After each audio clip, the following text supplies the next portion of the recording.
Kumewahi kuwa na wadukuzi wengi duniani, ama tunaweza tukaita hackers kwa kimombo, ambao walitikisa dunia, lakini wachache walibadilisha kabisa namna serikali na makampuni makubwa yalivyolinda mifumo yao kidigitali. Tofauti na wahalifu wa kawaida waliotumia silaha au vurugu, hawa walitumia akili, coding na udhaifu wa mifumo kuingia sehemu ambazo watu wengi walidhani haiwezekani kuvamiwa. Walikuwa wanaamini wanafichua siri zilizokuwa zimefichwa na serikali kubwa duniani. Kijana huyu anaitwa Kevin Mitnick. Alizaliwa tarehe 6 Agosti mwaka 1963 huko California, Marekani. Huyu kijana alikuwa na shauku ya teknolojia mapema sana kuliko watoto wengine wengi. Kwenye historia alikuwa ni mmoja wa hackers waliotikisa Marekani miaka 1990 mpaka FBI ikamtangaza kama most wanted hacker. Kevin alikuwa mtaalamu wa social engineering, yani sanaa ya kuwadanganya watu wenyewe watoe password na access au taarifa muhimu bila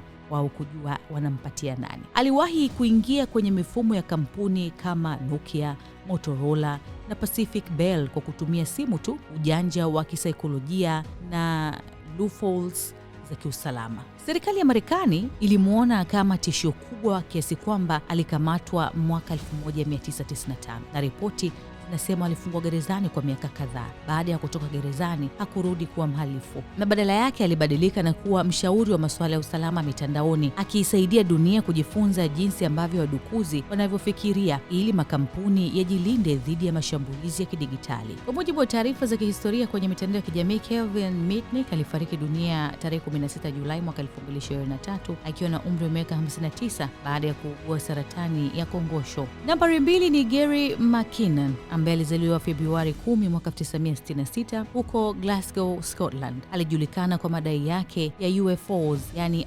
unidentified flying object, na akaamua kuvamia mifumo ya NASA na jeshi la Marekani. Kusudio lake lilikuwa ni kutafuta ukweli kuhusu viumbe hawa ambao bado hawajathibitishwa mpaka hii leo kwenye uwepo wao hapa duniani. Teknolojia za siri na kile alichokiamini kuwa serikali ya Marekani ilikuwa inaficha kuhusu viumbe hawa nje ya dunia, yani aliens. Alitaka kufahamu zaidi kama ni kweli wanaishi katikati yetu. Kati ya mwaka 2001 na 2002, Gary alivamia mifumo ya NASA pamoja na jeshi la Marekani kwa kutumia passwords dhaifu sana ambazo wakati mwingine hata hazikuwa zimewekwa. Ndani ya system hizo, Gary alidai kuona files na picha zilizohusiana na miundo isiyo ya kawaida pamoja na spacecraft zisizo za kawaida. Serikali ikataka apelekwe Marekani ambako angeweza kufungwa kwa zaidi ya miaka 70 kuvuruga na kuingilia mfumo wa NASA. Lakini baada ya vita vikubwa vya kisheria vilivyodumu zaidi ya miaka 10, Uingereza ilikataa kumrudisha Marekani kutokana na hali yake ya kiafya, hasa afya ya akili. Lakini kuna Jonathan James ambaye alizaliwa Desemba 12 mwaka 1983 huko Marekani. Huyu alipata umaarufu akiwa tu na miaka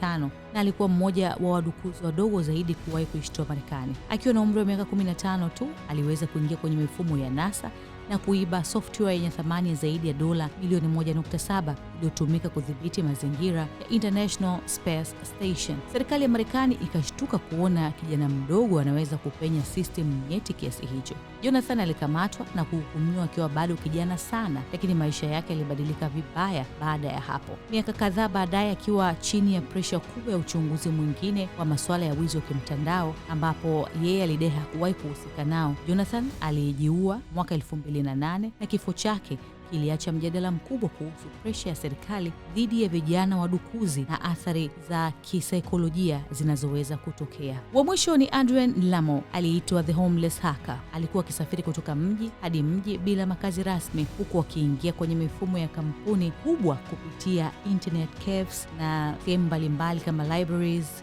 na nyinginezo. Bwana huyu aliwahi kuvamia mifumo ya kampuni kama Microsoft na The New York Times Company. Tofauti na wadukuzi wengine waliokuwa wanatafuta pesa, Adrian mara nyingi alikuwa anaingia kwenye system ili kuonyesha udhaifu wake kisha kuambia kampuni husika. Lakini jina lake lilikuja kutikisa dunia baada ya kumripoti Chelsea Manning kwa FBI, na huyu ni mtoa taarifa za siri wa Marekani ama whistleblower, alikuwa mchambuzi wa intelijensia wa jeshi la Marekani na mwanaharakati wa haki za watu waliobadili kijinsia. Jambo hili likasababisha kuvuja kwa siri kubwa za kijeshi kupitia WikiLeaks. Watu wengine walimuona kama shujaa wa usalama wa taifa, wengine wakamuona kama msaliti mkubwa wa masuala ya interneti ama uhuru wa matumizi ya interneti. Mimi ni Regina Baltazari. Don't forget to leave your comment behind.